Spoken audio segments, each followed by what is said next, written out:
Hello everyone, कैसे हो आप लोग। मैं ठीक हूँ। मैं फिर से आ गई आज किचन में, वो भी चिकन बनाने के लिए।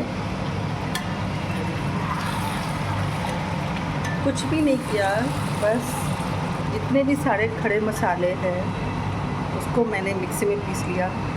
लहसुन अदरक के साथ प्याज को स्लाइस किया, तेल में प्याज को फ्राई किया।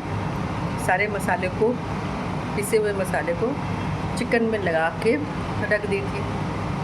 कोई ऐसा ज़रूरी नहीं कि 30 मिनट रखना है, कुछ भी लगा के छोड़ दीजिए। नमक हल्दी सब कुछ, और खड़े मसाले में धनिया से लेके खड़े मिर्चे तक सिर्फ पिसी हुई हल्दी को डाला है।